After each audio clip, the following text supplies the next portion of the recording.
a new uneducated horse. I give you 3 tips on how to get started. G'day, Tony Lander here. Hey, what I want to present today is how we start with the Black. He's been locked up in the stable 24/7 because he's been a bad stallion. He hasn't been a bad stallion, he's just been noisy and kicking the walls and such. He's young and it's the first time he got ripped out from his home, and he's stuck in this place at Athengrun with about 12 other horses along in a straight line, and what can you do? The boy wants to talk. So we have to take some time and let him move around in the hall, in the arena, and do this at liberty so that he can move his body, move his legs, bark and kick and do whatever he does, and have at least a bit of room to move. And then I put him online and do a tiny bit of training, maybe only 10 minutes or so, just in leading, coming with me, backing up, getting off me a little, and then over time we'll move the hindquarters, move the front end, and get him to go some sideways as well. So just a little insight into how we do the training. Okay, see you on the inside. Well, I really like to start with the horses, if possible, to start with liberty, so that the horses can run and kick and buck, they can walk, trot, canter, do whatever they feel like doing, or they can stand still if they want.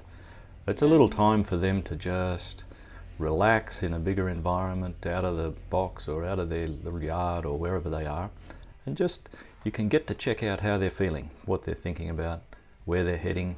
Are they interested in you? Are they interested in something else? Now here's a real good tip.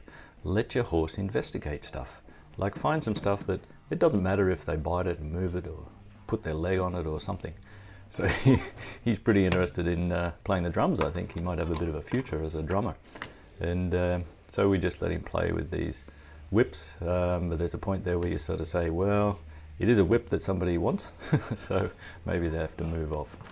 And then just allow this play. I mean, it's better that they do this than kind of ripping up your hand or your rope. So once he becomes a bit more interested in the outside, like distracted, then maybe it's a little bit of time to move on. So then he throws up his legs in a bit of agitation, maybe a bit of panic or a bit of fun. So now he's doing a nice job just coming towards me. I give him, yes, a little piece of carrot to say, good job for coming in, and also to keep his mouth busy while I put the halter on. Now you'll see here an interesting point. The fact is that this horse is not at all trained to lower his head and turn around towards me at all at this point. So luckily that I'm quite tall, so I can reach up high enough when he lifts his head up.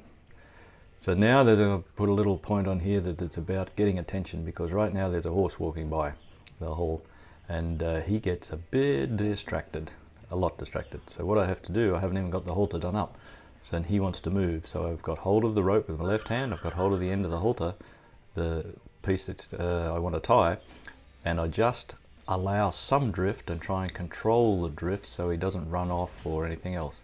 Right here, if I try to hold him still, this will cause him to jump more, pull more, probably rear and run away. So now we start, because I want to really get in the habit of head down for haltering. So I just do a few times here. They're not all on the video, but do a few times of head down, undo the halter, put it back on. Head down. So to try and get this habit ingrained in him that if we're there and we want to do something with the halter, lowering the head is much better, much more comfortable for all of us. So then I start just, hey, give me some room. I really want to ingrain this habit as well, that is that I have personal space and he needs to allow that personal space to exist. Don't crowd on me. And if I push my body energy and move it towards him, he should move. Now this is a really nice way here just to allow some flow without pushing hard or energy hard, and just let him go past, and then allow the rope to touch on his hindquarter. And then if everything is good, like if he's calm and listening, a little bit attentive and not fully distracted to other horses, he will just move his hindquarter out of the way and then face you. It's a really nice way to just take it easy. Like here, he didn't even get the rope touching. And now a back up, I try to use a bigger movement, not hard and not forced, to get him to back up. And then we just ask quietly on. So it's a lot about using the flow of him, the flow of me, and going together, not asking too much, not forcing much. And we've got a whole arena here to ourselves, so there's no point in getting really specific and particular on where to be. and just allow him to go and do a lot of changes without any pressure, but just a nice flow, a nice movement, and allowing him to get in there. So as promised, here's a piece about going sideways, changing directions and going sideways. It's a good start. So here we're basically drifted into sideways. I just asked him forward a little bit after the change and then flow down the sideways. Now he said, oh, I think I want to go the other direction. And I said, well, it's an option, but it'd be better if you didn't. And he got a little bit panicky, bit agitated, and backed up. So we just allow it to happen, then we cause some energy to keep going without, again, any pressure to be perfect or really super 90 degrees or anything else. Then I just allow a gap between me and the wall, and I start to move a little bit to draw him through because he wasn't coming through. So I lead with the left hand, draw backwards into a magnet to get him to go, magnet body energy to get him to go between me and the wall, and then just easily, quietly, calmly change the direction and ask him to go.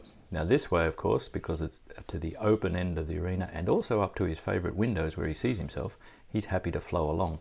And now I get behind him and just say, hey, come on, can you just turn around? And again, don't cause a big problem. Don't say, hey, you better turn. Otherwise he will get more agitated and then there could be danger happening. So take the time, changing, flowing, think a lot about flow, think a lot about your own traits. My traits is I'm really looking or really aware of being aware, I'm really aware that what he's doing, how he's moving, what's happening, and I really then need to have timing and my feeling, empathy for him, and balance of how much I help him or don't help him, how much I just allow him to work it out. And yep, he's done a great job, so why not have a bit of carrot? And stay tuned because the third tip is coming up, and this is the golden tip. The one that you don't want to miss, that's for sure. So just a little test of the head down again to see how we're going. And this was really nice. Super time to stop. Now on to the third tip, that is scratches. And it's super if you can get your horse to hold the rope for you so you don't have to hang on to it. He likes to do this. So it's better again that this horse, young horses and stallion young horses, that they have something for them to hold on to rather than holding on to your fingers or head or shoulder. So this is a good plan. And we'll just have a look at how young he is. Even though he's huge, he's young. Look at these little teeth. So subscribe if you like the videos and see more, and then watch this next video that I've put down underneath for you. Okay, we'll see you next time.